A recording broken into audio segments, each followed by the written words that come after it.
Coming up, a developing story this afternoon, a convict escaping in a Texas Department of Corrections bus. Authorities are now in pursuit. And caught in Burleson County, a separate manhunt for a different person coming to an end over in the area. Today, we'll bring you an update. Your KRHD News starts right now. If this person is seen, do not attempt to take him into custody by yourself. Please contact the nearest law enforcement agency through 911. Do not attempt to take this individual into custody by yourself. Get law enforcement near to where you saw him. Thanks for joining us for your 5 p.m. news on KRHD. I'm Garrett Hoddle. We're beginning with developing news over in Leon County, where you just saw a Texas Department of Criminal Justice spokesperson speaking. Law enforcement there is searching for an escaped convict on the run. 46-year-old Gonzalo Lopez assaulted a corrections officer, then hopped off a transport bus near Centerville off Highway 7. Now, Lopez is highly dangerous. He's serving life for capital murder. Police say don't approach him, and if you do spot him, call 911 immediately. This person is a high security inmate, a male wearing a Texas Department of Corrections whites, according to the Leon County Sheriff's Department. They're asking the public to be on the lookout for anyone suspicious. So right now, we can tell you the Sheriff's Office is also setting up a perimeter around the Centerville area. Be sure to stay tuned to KRHD for further details. Also, over in Burleson County, a manhunt came to an end there. Local law enforcement searching for an out-of-state fugitive. Now, a tip reached the sheriff's office yesterday saying that the escapee, Todd Allen Wangler, a wanted fugitive from Florida, was possibly in the county. Now, he was also, quote, likely armed and would not go to jail without a fight. That search was suspended in the early hours of the morning, and today, after all leads were exhausted, a reported sighting just a few hours later led to his eventual capture. It's been 43 years since Sofia Felicita Moreno was last seen at her home in Bryan. Moreno's case is the longest active missing persons case in the Brazos Valley. She was 16 years old when she went missing. Her family and the Amber Alert network of the Brazos Valley is still hopeful she can be found, even after all these years. If you have any information, please contact Bryan Police, the number there on your screen.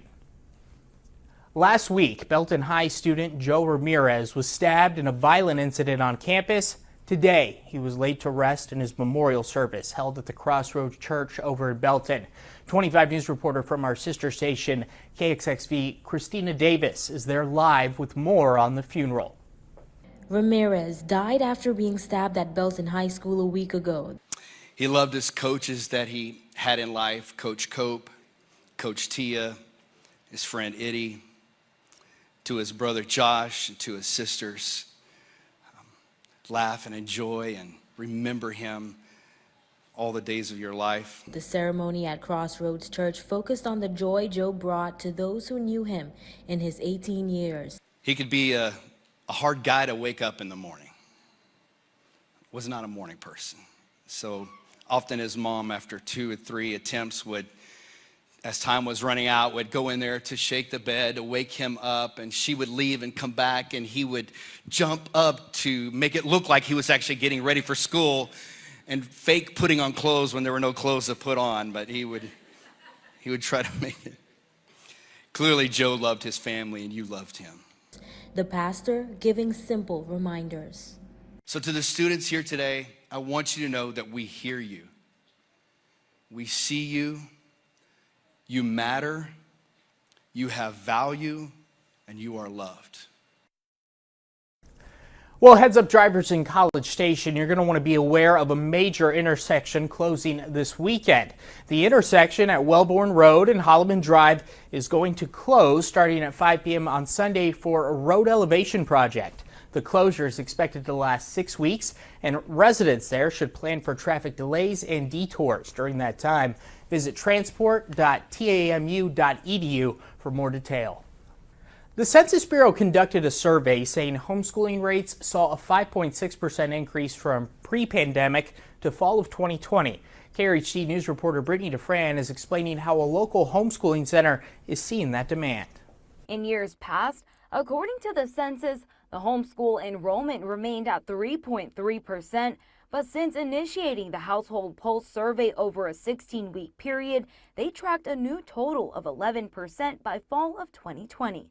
Suzanne Gose says she has witnessed the increase firsthand. At the Community Homeschool Center, we have new people every year. There's always new homeschoolers for various reasons.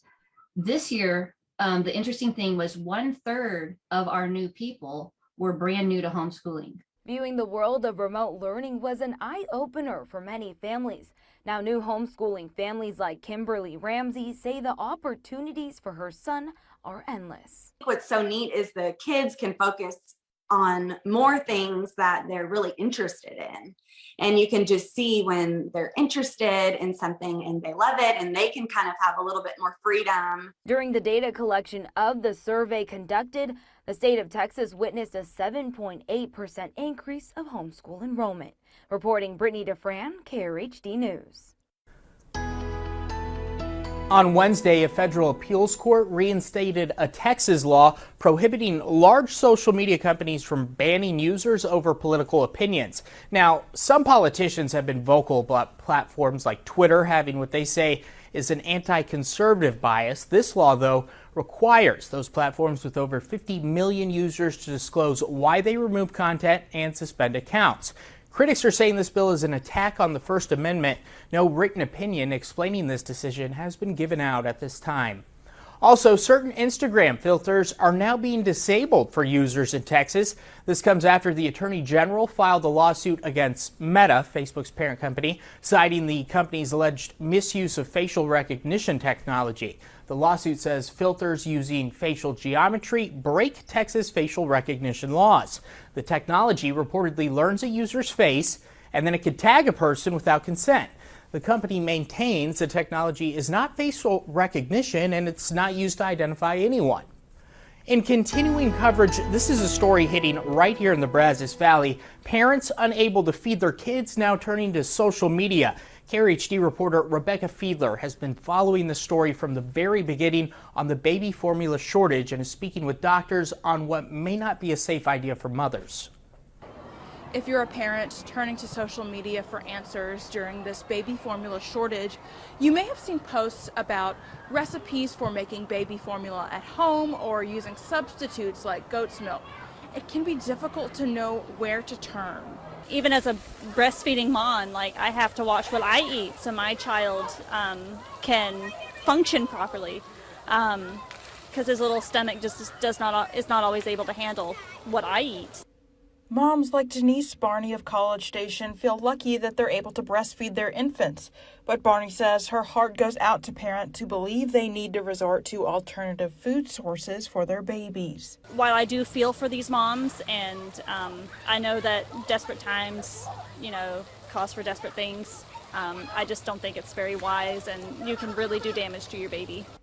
Maybe you've seen this image here of an old recipe circulating in your local Facebook group. Or maybe you've seen posts like this. St. Joseph Health pediatrician Dr. Neil Spears says that while feeding your baby something alternative like evaporated milk or goat's milk might not cause an immediate emergency, these products do long-term damage because of their lack of nutrients like iron. So this results in babies that are not fed formula or breast milk in substantial iron deficiency anemia by 1 year of age, which has been associated not just with growth and cardiovascular problems, but actually with problems with brain development. While some on social media have argued that old formula recipes worked in the past decades, Spears stresses that any recipe you find online will just not be adequate. Spears suggests parents can shop for different formula brands in store with the same ingredients as their brand of choice. Also, he urges parents to start introducing soft baby food as early as 4 months. We want to see our infants to get 16 to 24 ounces of formula per day as a minimum.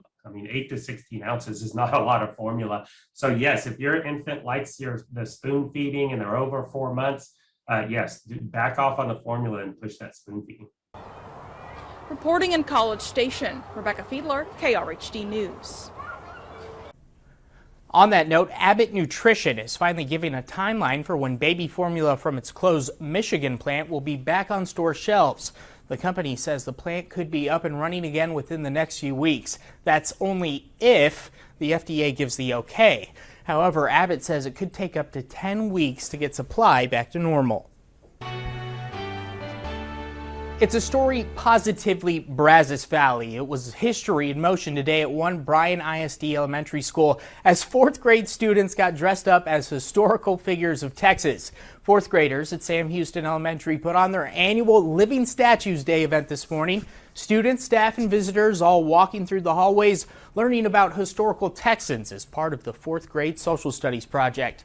Students dressed as historical figures like Santa Anna, Stephen F. Austin, and even Willie Nelson and many others. It's been really fun to watch them work through this. It started off with them really just reading biographies and seeing, is there any commonality between me and this person? And then that kind of motivated them to research it. They wrote their own biographies on this, and then using that information, I then empowered them to say, okay, now we're going to become them. And the kiddos also dressed up as historical Texas athletes, artists, and politicians. Another incredible story at age 46. Michael Roche is a retired U.S. Marine who went back to school to achieve his goal of earning an Associate of Science in Business. At age 46, Michael Roche is a retired U.S. Marine who went back to school to achieve his dream of getting his Associate of Science in Business. Michael says receiving this degree is also to show his children they can do it too. I wanted to let our kids know, our grandkids, and anybody that wants to listen, that it's never too late to follow your dreams. It's never too late to accomplish your goals, and to always be striving to better yourself. Coming up at 6, we learn about Mike's journey and how his advisor played a special role in helping him accomplish his goals. Roche is the commencement speaker tonight at his graduation and is headed to Mays Business School at Texas A&M this fall. In Brazos Valley, Diamond Dixon, Krhd News. Advances in self-driving cars are happening faster than regulators can keep up. Mercedes was just allowed to start selling level 3 technology in Germany, which means the car can drive fully on its own on certain stretches of roads under certain conditions. Mercedes wants to offer it in the United States by the end of the year. There are still no federal regulations for autonomous passenger vehicles. Congress is pressuring the Department of Transportation for framework, admitting that the United States is behind.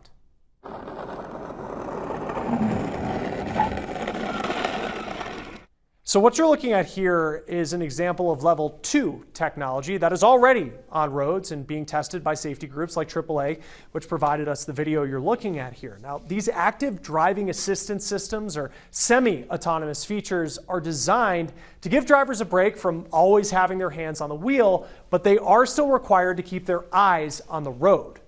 These level 2 systems are in no way a self-driving type of system. Now, AAA engineers put driver assistance features from Hyundai, Subaru, and Tesla through various scenarios, and they released what they found. In routine situations like a car slowing down in front of you or when you approach a bicyclist, the technology did pretty well in slowing down the car and alerting the driver. Now, when it came to less predictable situations like an oncoming car weaving into your lane or a bicyclist crossing in front of you, most of the time the technology failed.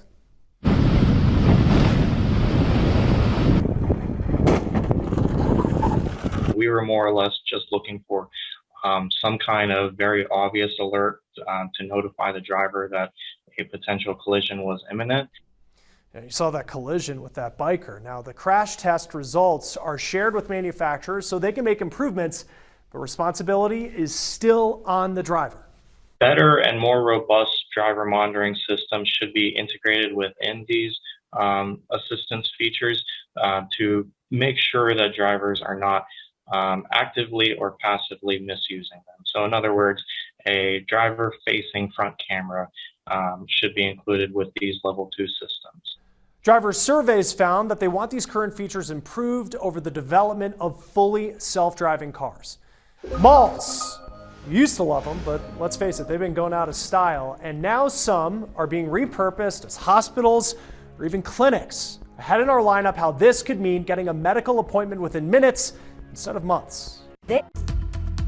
Well, it turned out to be a pretty accommodating day. It was gorgeous out there, but it's a same story, different day. It's a hot one. This is the updated drought monitor for our Thursday here across the state of Texas. You notice we've been talking about it kind of all week as we've been on the dry side, the hot side. Really, all of Texas has been hot, but we haven't had to deal with any shower activity, and mainly out towards West Texas. West Central Texas is where they need it the most. But here in the Brazos Valley, we have been a little bit dry, and we have been looking forward to maybe some showers, a little change in pace from what we've been dealing with, and there's a slight chance. I don't want to say it's all that great going forward. The better thing that you could bank on is more hot temperatures. Today's record is 94 degrees. It looks like we're going to stay just under that, 91 in Bryan, 93 College Station, but we are going to have more chances as we go forward. I feel like a broken drum, just beating it over and over again as we detail what you can expect going forward. More hot summer-like weather across the area. Tonight, your lows are going to land close to that 70-degree mark, a little bit cooler.